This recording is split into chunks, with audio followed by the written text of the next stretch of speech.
Hello, friends. Welcome to another episode of the Merry Corncrakes, the official podcast for the Corncrake magazine, where you can read lots of stories from English literature, past and present. And today I am delighted to be joined by a guest who's going to explore with us a bit of a controversial topic, a bit of a controversial statement they've made, but I think is very well worth exploring, especially as the Corncrake has featured many stories to do with fantasy and science fiction. The guest is Isaac Young. Hello, Isaac. How are you doing? Good. How are you? I'm very good, thank you. And the tweet or the X's, I don't know what you call them these days, but the tweets that you posted, I just had to ask you about, and I shall bring it up on screen. Personally, I think science fiction and fantasy, as moderns understand it, is dead. What is your argument here? What are you what why would you say such a thing, especially as somebody who has written fantasy stories? So I think the modern understanding of science fiction and fantasy is dead. I think that I was having a conversation with another person on Twitter a while back, and he basically said to me that all the stories have basically been done. All the narratives with which we can tell are already told, and the best that we can do are essentially remixes or reimaginations of the same boring old tropes. And I think that's true for modern tropes. I think that's true for a lot of our modernist assumptions around storytelling. To give you an example, we conceptualize history as this onwards linear technological progress, right? We conceptualize AI as being a replacement for mankind. We conceptualize liberal democracy as the default good ending with every story. Like all these things have just been played out. How can you keep one show I like to come back to is Star Trek. Like, how many more Star Trek stories can you tell without it getting tired? I mean, we already know all the answers Star Trek is going to give on any question. And sorry. Do you think that's why a brand like Star Trek or Star Wars, in modern kind of recent iterations, so I think of like the Disney trilogy of Star Wars or the Picard series that was developed, because it's played out, maybe they think, well, the only answer is to kind of wokeify it, because that's something a bit different, even if it doesn't really help the stories at all. I think the woke is best conceptualized as the degradation of liberalism. But even if these shows were still good in the way that we liked them back in the past, I still think they would be tired. I think that a lot of the assumptions with which moderns came into storytelling have just turned up wrong. For a long time in science fiction, religion was treated as a afterthought, almost something that was a problem to be hand waved aside. There's you have your favorite episode, and this is pretty much any sci-fi series that you're going to watch or read, where they do the critique of the Christian fundamentalists. Right. Yeah. Yeah, they do the standard mob hysteria critique. But as it turns out, religion is one thing, it's a lot more powerful than a lot of authors gave it credit for. And two, we're not, we've seen the end of this atheist liberal project, and it's quite squalid. And so religion is like now religion is vital to whatever's moving forward. And the Star Trek future, the sci-fi future, the sci-fi assumption we all thought we were heading for, is clearly not going to come to pass. I mean, it's what the thing that jumps to my mind immediately is Dune, which does take religion quite seriously. But in so doing, it almost undermines the technological progress notions, because, well, the story is almost predicated on the eradication of technological progress in certain respects. Yeah, there's see, Dune is one of those examples where there's actually a genuine innovation with in regards to what to do with AI with storytelling. Hmm. And Dune's answer is we're gonna take humanity and use it to overcome the limitations of AI within humanity itself. The mentats, for example, where you have people who are trained to do hyper complicated calculations in their heads. Hmm. That's a genuinely fresh take, and that Dune came out like in the 1960s. So, sorry, continue your thought. Sorry. Oh, I was saying that just imagine how more stale it is now. I mean, I was reading a book that I picked off from a book fair a while back. I was rereading it, and I was thinking to myself, "There's nothing new here. It's just the AI is a person." And that's what a lot of AIs are in fiction right now. Is just they're just people who happen to be digital. That's it. And it's not really wrestling with the actual implications of AI, or seeing it genuinely as a new or different thing from human people. It's just it's a human person dressed up as an AI.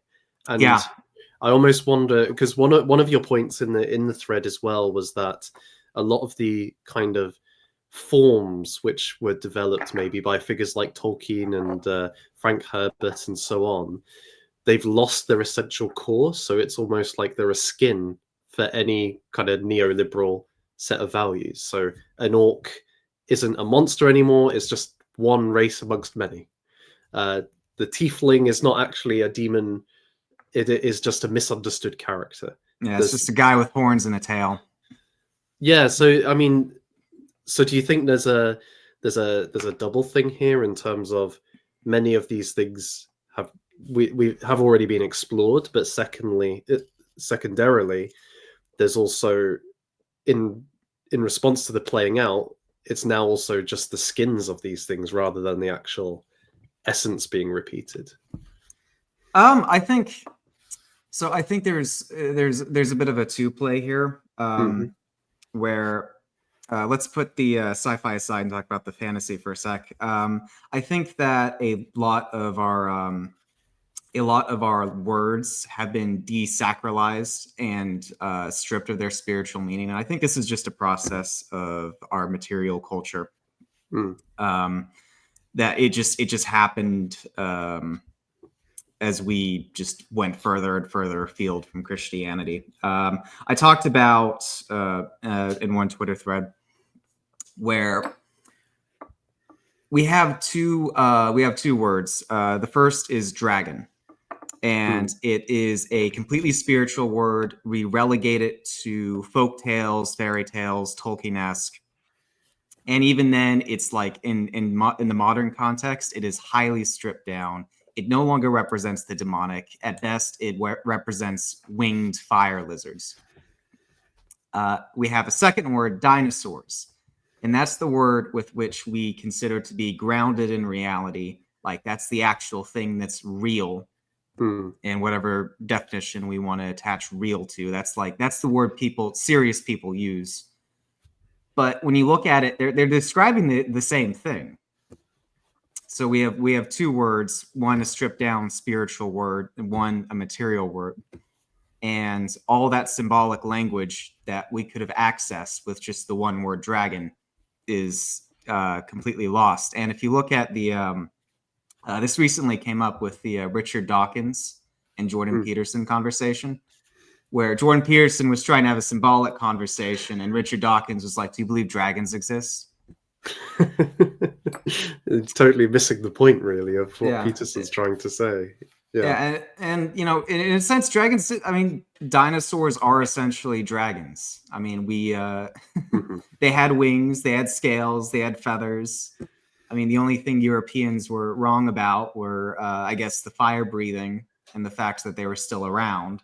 But But it's interesting because if you look at I remember reading a book about how a number of the kind of inspirations behind mythological characters in ancient Greece were inspired by the skulls and bones of dinosaurs that had been found. So when you talk about like a giant, so the giant limb of so and so being in a temple, it's actually a dinosaur's, femur or something that's been placed there. So that was how people at that time interpreted these amazing archaeological finds that they'd found in that part of the world. But then from our modern materialistic scientific understanding, if we saw that, we may have the concept of dragon, but we would just see it as a dinosaur really being a dinosaur. It's been stripped of its moral, religious significance, I guess. Yeah, and the argument I was trying to make with my Twitter thread was that really harms storytelling because, I mean, we have these banal definitions for words that, words themselves have just lost all this symbolic meaning with which writers could once access, but we can't anymore. I mean, there are so many references and hidden meanings in the Bible with the words that are used, and modern literature can't access any of it unless it's grounded already in that pre-modern understandings. Mm-hmm. I think that's really important point. If you think of the ancient Greeks or the medievals, when they're writing about fighting a dragon, there's a genuine sense in which this could actually happen. Or the people who are telling the story and who are listening to the story, many of them would have believed such a reality could exist. And then secondarily to that is that it's not just literally a dragon could fight, but it's the other implications. It's almost operating on a different levels of reality. So it's not just a physical confrontation, it's also a confrontation of the soul, perhaps, as well. Is it certainly in the medieval literature? Somebody like Tolkien kind of draws that in. So when you get Smaug the dragon, he's not just a physical threat, but his voice can bewitch those who come into conversation with him, and Bilbo has to wrestle with that. And you can't read on both counts. It seems to me that as modern people, we don't experience the world in that way. At least on the surface, we don't experience the world in that way. Yeah, when a modern writes stories today, he thinks of elves as a race that lives a few hundred years and has pointed ears. Right. Mm-hmm. All that transcendent language or transcendent symbolism that Tolkien used to get at this mystical, almost pre-fallen race, that's gone. And the elves are just, pretentious pricks in those stories.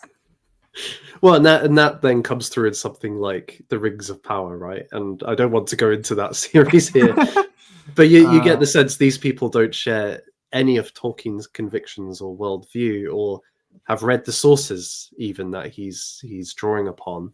And so then the elves in that are these pretentious pricks who are very, they could be any race essentially as well. I think that's even shown in the show where orcs suddenly have families and are concerned about going to war. They're not monsters anymore.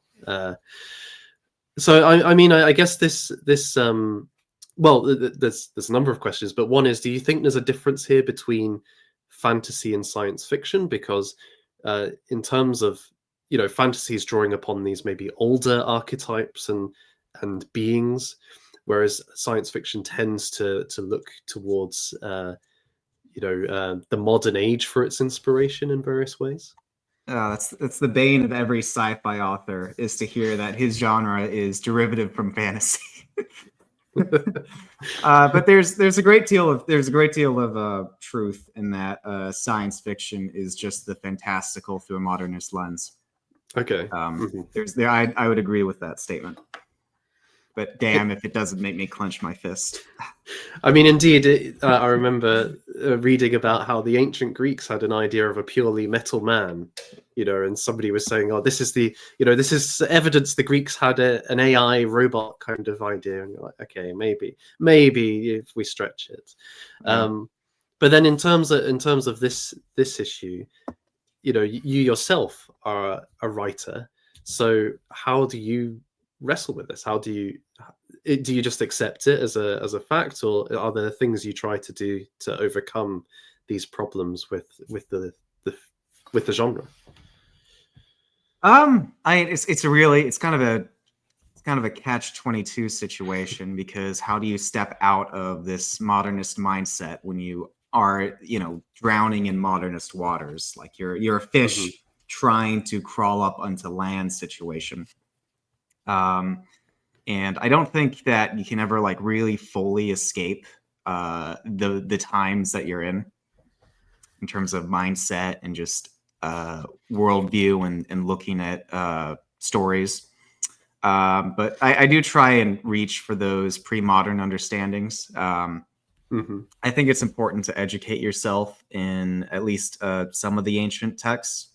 I think as a Christian, I would put forward getting a rudimentary grasp of the Bible is probably one of the best ways to cultivate a symbolic language Hmm. to use in your own work, because it's so rich. It's so like we going back to that caricature in every single sci-fi series where you have the hysterical mob of ignorant savage Christians burning witches at the stake. But if you actually open the Bible and you look at it and you try to understand it, and you Mm. have a few tools to help you understand it, it becomes this incredibly rich, complex text that's being written over thousands of years, and it's breathtaking in many ways. I wonder as well. You've just pointed to something like the Bible. You could look at the Iliad as another example, and uh, we've mentioned some fantasy writings as drawing upon these, like the Lord of the Rings. And I'm wondering then, if we can't see the world in this way so clearly as our forebears could, why do you think these texts still appeal to us? I mean, so I would say that those things just endure. Mm. Um, I think just by the weight of their own history. And I do believe, like, religiously, as a Catholic, I believe it's the one true faith. So I don't believe that the gates of hell will ever prevail against it. But Hmm. I think it's also true that, yeah, these texts have lost a lot of power in terms of the average person on the street, the average secular. We live in secular societies now in the West, thoroughly. Hmm. So I'd say these texts have lost. Well, I wouldn't say the texts have lost anything. I'd say the people have lost their appreciation for the texts. Yeah, that's a good way of putting it. It's almost like in the Lancelot Grail cycle, there's a bit where the Lancelot is sleeping in a wood, and the Grail appears before him, and there's another knight there who he kneels down before it in prayer, because this is the Holy Grail, right? This is what you do. But Lancelot, because of his sins, because of his adultery with Guinevere, is unable to wake up, and as a consequence, he's basically cursed in this situation and driven into the wasteland until he can repent and start growing the virtue required to perceive the Grail, to awaken to the Grail. And in a way, a lot of us are kind of like a Lancelot. We're presented with the Grail, maybe in the form of the scriptures or in other works, but we are asleep to it. We are not able to comprehend. But perhaps there's something underneath our rational brains, our modern brains, which still stirs when we encounter one of these things, such as Tolkien's work as a good kind of mediator for a lot of these things. Yeah, I definitely agree. But like I will say, it's at one part difficult because like, you know, we can reference the Holy Grail, and we both have a shared understanding about, Mhm. you know, its significance in the culture, significance in religion.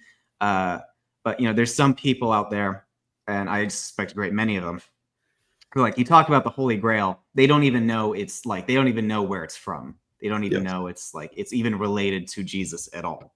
Mhm. Well, I'll go a step And further. I've met people who I've mentioned King Arthur and they did not know who King Arthur was. And then you have to and or Robin Hood, and then you have to explain, okay, this is who King Arthur is in literature, and Robin Hood, and all the significances of that. So in many ways, losing that common touchstone of just stories people would take for granted is a big part of the problem here, isn't it? Because if you can't refer to the same things and access those same things, then you can't begin to understand some of those forms which are in the stories that constitute a fantasy or science fiction. yeah, if you can't even establish the definitions of words, Mm, then you can't even have a complex, like, forget a complex conversation at all, or any conversation really, mhm. in the culture at least. So, in a way, then that's a further step from just reading the the kind of traditional sources. It's also perhaps trying to develop a shared language or system of symbols, or drawing out a shared system of symbols, perhaps would be a starting point for current authors. Yeah, I definitely agree. There's this. You ever heard of re-enchantment? I suspect you have, on online Yes. circles. Hmm. I personally, in terms of that movement, I would say I don't know how to characterize it, but I personally, I don't think that re-enchantment is a willful process so much as is an organic process that happens naturally and on its own. Mm. I think there are some ways you can maybe encourage it, but I don't think I don't think you can create symbols in sort of a willful way. They have to rise organically Mm. and on their own merits, because otherwise they're if the symbols don't have any power of themselves, they're just going to fade away in the culture rather than make a lasting impact. Yeah. When I think maybe there's also a kind of another level to this in that regard, because I think of somebody like Wagner, Richard Wagner, and his operas, and he very much saw art as a kind of manifestation of a people, and that it speaks to a people. So the Greek tragedies, the Greek people would come to the amphitheater and watch their souls almost being displayed before them and reminding them of who they are as a people. And he saw his operas as doing that for the German people. And perhaps there's a sense in which symbols in a culture also belong to a people who are bound together in some way. And so part of the issue is that there isn't a people as such for such symbols to arise from, and Yeah, that there's no folk anymore. there's no folk, and actually it's the folk and their traditions and their rituals which produce the symbols which become stories.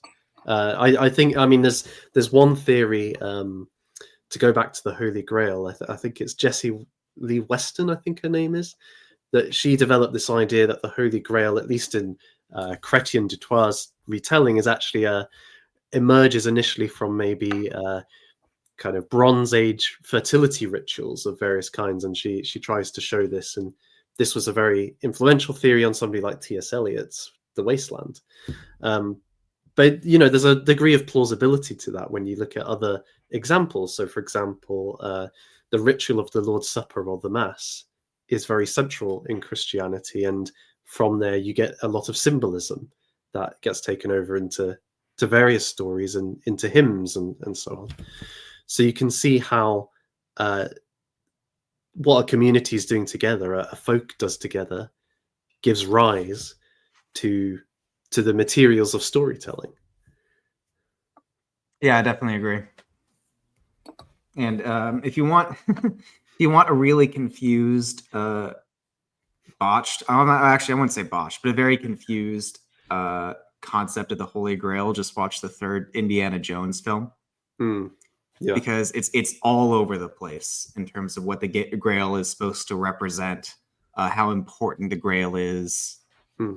It's just incredible to see that kind of symbolic confusion. Especially when, if you compare it to the Raiders of the Lost Ark, the Ark of the Covenant, I think they do quite a good job at conveying its significance as a holy relic, as it were. But by the time of the Holy Grail, in the Last Crusade, it doesn't seem to retain it. Like the films don't seem to retain that sense of the religious sphere anymore. Yeah, I mean, just imagine if at the end of Raiders of the Lost Ark, Sean Connery went up to Indy and said, "Oh, hey man, it's just an ark. Don't worry about it." Yeah, would have changed the film a little bit. And then it is when he says that to Indy, as he's trying to as he's grasping for the Grail, and I'm like, it's not just a cup. But Mm-hmm. Yes. So, well, I think that's a good place to kind of leave people to think about these issues. And what we've touched upon is probably of a civilizational character, so no one individual is going to solve it. But perhaps it's something if we all take an active effort to think about in our story writing, we might make a little bit of a step forward in the right direction. Do you have any kind of final comments you want to make on your Twitter thread? I think we ended it well. I think you ended it well. Is there anywhere that people can go and read your fantasy and science fiction stories?